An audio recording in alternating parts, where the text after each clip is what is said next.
Okay, ladies and gentlemen, from wherever possible you are watching me from, this is Evan Sokongo from Kenya. Pleasure to have you once again this evening. I say thank you for the subscriptions. For those of you who are my returning subscribers, I always feel so happy, so humbled when I know that you are watching my video, and I have started to have viral videos that are cutting across the globe. Therefore, I'm so much appreciative this evening. And in case you are new, kindly learn to watch this video to the end. Don't cut, don't even deviate. Ensure you are there glued to the end. For those of you who are my returning subscribers, I always say thank you very much for finding time and an opportune moment to be with me this evening. There are those who are seeing me for the first time. Ivan Sokongo from Kenya. I'm so much humbled, and I request that kindly consider to subscribe because this channel is growing on a day-to-day basis. Now I've come to you this evening thanking you for everything that you have accorded unto me. My watch hours is actually increasing per day, and my subscriptions are also increasing per day. But nonetheless, that's not what has brought me here.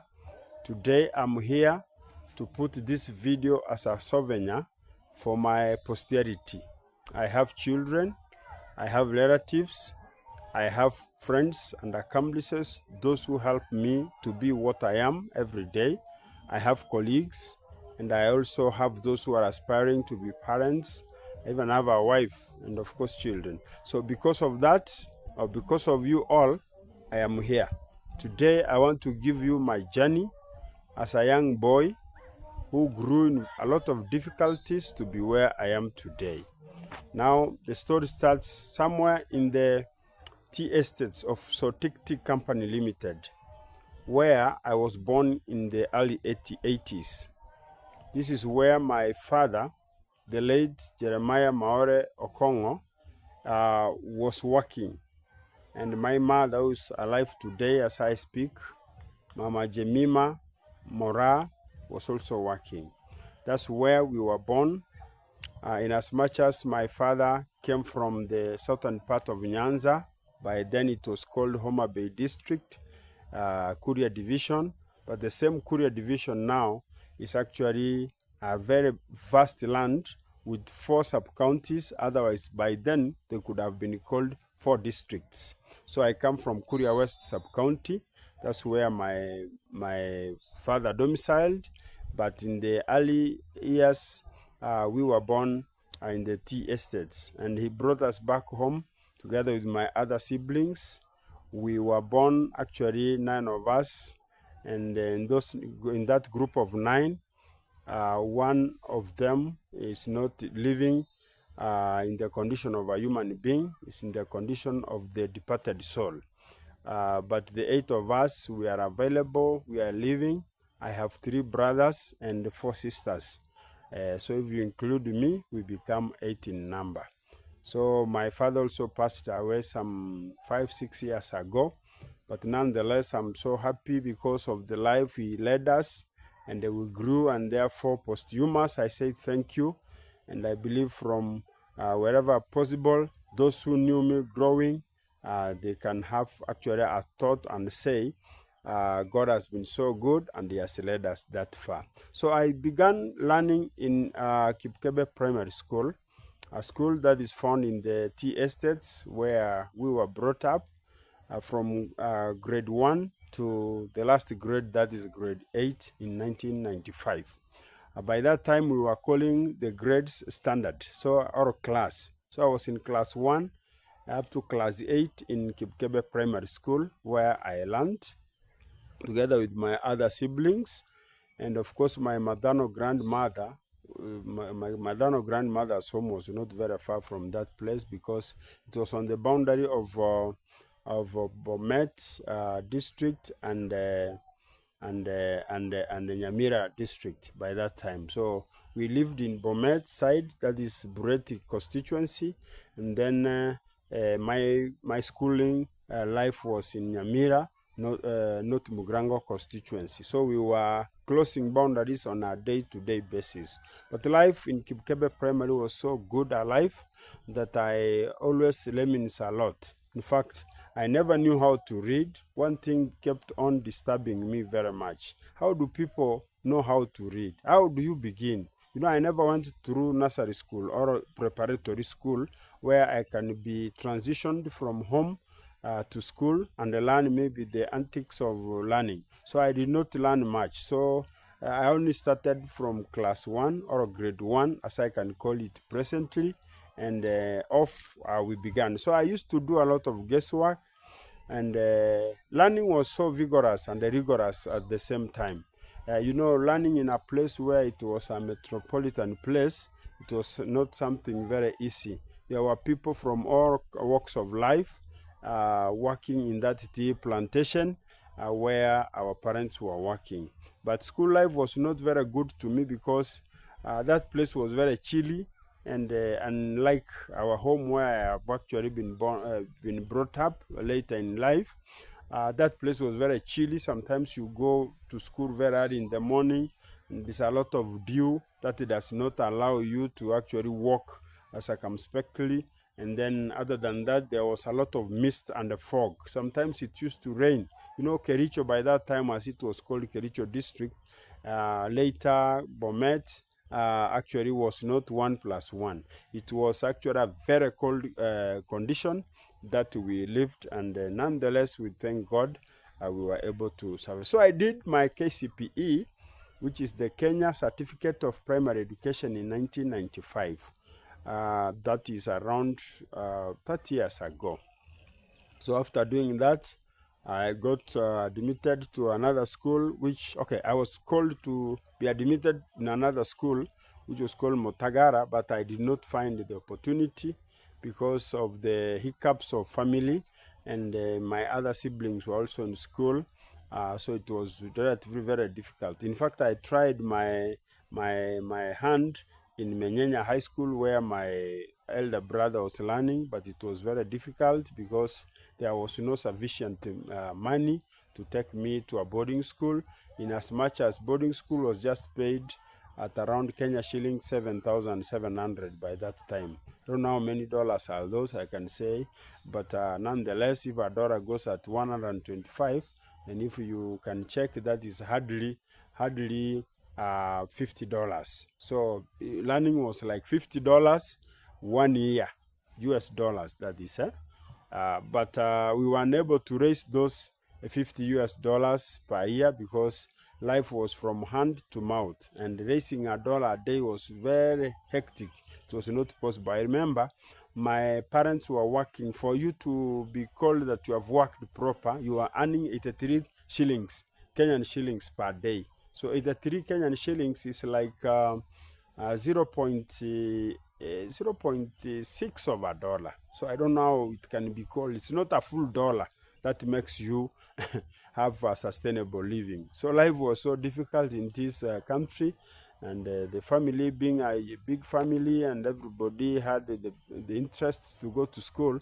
So learning in high school was like a luxury. It's like buying a car out of the surplus. So we were only able to get the available schools. So in 1996, I was able to be taken to St. Matthias Mulumba Mixed Secondary School. Here in St. Matthias Mulumba Mixed Secondary School, a school in around Jepilat. It's also in Nyamira County right now. But nowadays, I'm informed it's a girls' school. It's actually a girls' school. But by the time we were learning, under the leadership of the then head of institution, it was called Joseph Benteya. So that's where we were learning from 1996 to 1999. One thing I learned about the people we went to school with, the likes of Gladys Nyamwaya, if they are watching, the likes of Wesley Mwambi, the likes of Walter Ongeri, the likes of Ernest Mosetti, the likes of Wilfred Otuori, the likes of a lot of Feno Gechi, if they can remember, the likes of Lilian Mabeya, the likes of these are people, formidable people of great renown. people whom we struggled together with et al. You know, of course, there were others whom I cannot be able to remember, but those I can remember, the likes of Joshua Odhiambo, guys who are very much hardworking, Lista Atei, Shem Nyangai, and many more, and many more, and many more for real. Guys, I really appreciate a lot. My fellow classmates, we were just 27 in number, but of the 27, I'm able actually to name a few who actually motivated me a lot. The likes of Joel Obuya, who is now, I think, a pharmacist somewhere in Kenya here. And others are in various positions in Kenya, and I appreciate others are even working in the diaspora. So the likes of Professor David Kimori, who is now elsewhere in Minnesota. Okay, he was just behind us, but it's among those guys we went to school with. He had a brother I cannot easily recall. These were the people whom we learned together with. Bernard Kimori, there was Bernard Kimori, a good friend of ours by that time. Also my desk mate at Form 2, the particular time. The likes of Kenarasa, I can name just but a few. If they are there and watching this video, I know they can fully say that, yeah, we were in the same institution at that time. Life was very difficult. Education was actually, you know, we never used to have textbooks. The textbook which was available in class was one NMS Patel or MS Patel, something like that. One textbook, or Malikiat Singh. There was a very renowned author who used to be called Malikiat Singh. And those of us who used to do some little physical science in physics, there was Abbott, a textbook, a very big textbook like a Bible, which was called Abbott. So the Abbott was the type of books we could read. Could read the mathematics of Malikiat Singh and MS Patel, and of course KIE had one proper textbooks that we used to follow up.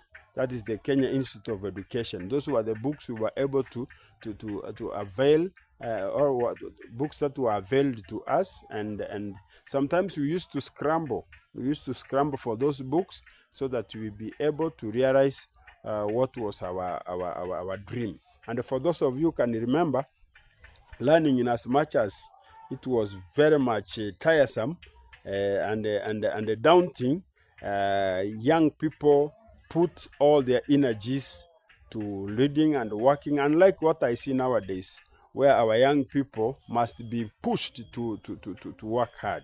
In a small village school, as long as somebody was able to know what he or she was interested in life, we were able to succeed amicably. So it went like that, the 4 years, but somewhere, someplace, my family disintegrated, you know, living in the estates, and my mother and dad parted ways. You know, we started now living a very difficult lifestyle. So I stopped school around Form 3. And so the 3rd year in my high school, I never went. I tried it elsewhere for like 2-3 weeks. The 4th week, I was out because of other hiccups of life. But I'm not here to cry foul. I'm only telling you that when you have a mind to succeed, when you have a zeal to succeed, when you have the attitude that success will come your way, you will always succeed kindly. So keep on working hard, young people who are watching this video. I believe I'm writing this or I'm talking this to you so that you can find reason to continue working hard. It's not easy. It's not easy being who you are. It's not easy. For real. It's not easy. But you need to be resilient, so persistent, and ensure that when you are not joking around, life will end up being good.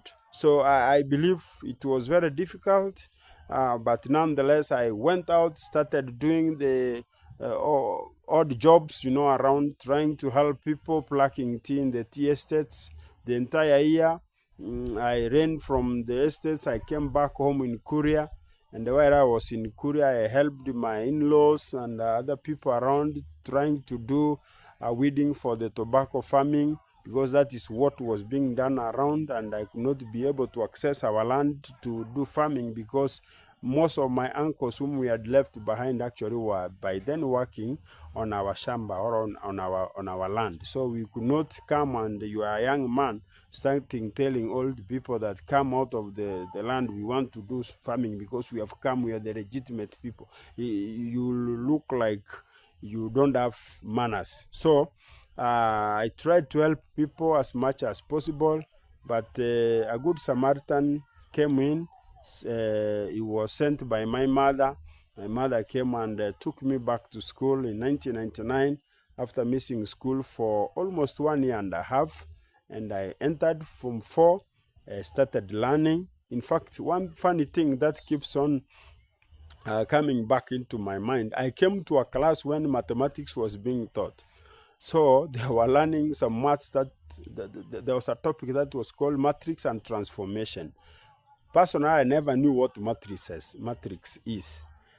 Leave alone transformation. Now, what is it that it is matrix and the transformation? What am I transforming here? And you know, learning was, to me, it was sort of, okay, very difficult. Let me put it simple that it was very difficult. But nonetheless, I dusted the dust from my feet, went into class, started from scratch. So in that same year, when I was in Form 4, I did the syllabus for Form 3 at night. And then I did the syllabus for Form 4 during the day. And sometimes during the weekend, I could peruse through the Form 1 and the Form 2 books. Because, you know, learning was now what we call summative. They could test you from Form 1 work, Form 2 work, Form 3 work, and Form 4. So those learning areas where I had difficulties, I could engage my fellow friends, the likes of Gladys Nyamoya, the likes of Wesley Mwambi. Wherever they are, I salute them. These are people who gave me the impetus to work hard. And during that time when we were working very hard, God did not leave us that way. By the end of the year, when everything was done, I was able to come out successful. So in short, I made it. But during our time again, that is in 1999, when we did our Form 4, we had only very few universities in Kenya. There was this Jomo Kenyatta University of Agriculture and Technology. There was this university called Moi University, Eldoret, which had a lot of campuses, Jepkoilel, and of course Keses. And then there was Nairobi University, okay, the University of Nairobi, that is 3. Then we had Kenyatta University, that is 4. We had Maseno University, that is 5. And we also had Egerton University. These were the only public universities in Kenya, against the 300,000 learners who did, and 62,000 were able to succeed with a C+ and above, where I was actually one of them, and I want to thank God for that. In as much as I struggled, I was able to get a university entry, but I could not be allowed to join through what we call Joint Admission Board, otherwise called JAB. During that time, when you enter through JAB, you are sure of getting what we call Higher Education Loans Board, that is HELB. Then it will help you to maneuver your ways through the corridors of the universities, through paying school fee exam, and of course taking some nitty-gritty aspects of your care so that you can be able to come out. So I was unable. And anybody who's therefore scored below a B, that is, anybody who got a C+, a B-, could not be called directly to Joint Admission Board. Another thing, during our time, people used to wait for 1 year and a half before you join university. There was no direct transition from high school to university. You had to wait and prepare everything that was requisite for you to go to university. So it was very difficult for me. I gave up in life, but when I came back home, I joined the Kolpota Ministry. Kolpota Ministry is actually what we call the literature evangelism in the Seventh-day Adventist Church, where I was a subscriber of that faith. And today still I'm a Seventh-day Adventist. So I joined there, and I had the rare opportunity of now evangelizing through the books. So I started being a literature evangelist in the year 2001, actually 2000 April. So I became a literature evangelist to a period of like 3 years. Then, by that time, our church was under Nyabikai Mission Field. So our field got closed, and we were repatriated back to the conference that was called Renand Conference. Therefore, I had difficulties in going back to do my evangelism. I started now to see what I can do. So I tried my hand in teaching. I went to another nearby school. By that time, 2002 August, I got a job at Chacha Moronge Sorore Secondary School. That's where I started teaching. So I've been a teacher since 2002. But by that time, I was an under-trained teacher. I was just an under-trained teacher. So I started teaching at Chacha Moronge Sorore Secondary School in the year 2002 September. So I continued until 1 year later, in the year 2003 August. I had dared my luck in the army, but I could not succeed because nobody knew me. In Kenya, you know, these aspects are there. Let us not lie. I tried running around, but nonetheless, I could not succeed in as much as I was very healthy. So I felt maybe it was not my luck, and therefore I stopped it like that. Then later, I dared police, which I could not succeed. I wanted to be a policeman or an army officer simply because that's the college I can go where I cannot pay school fees.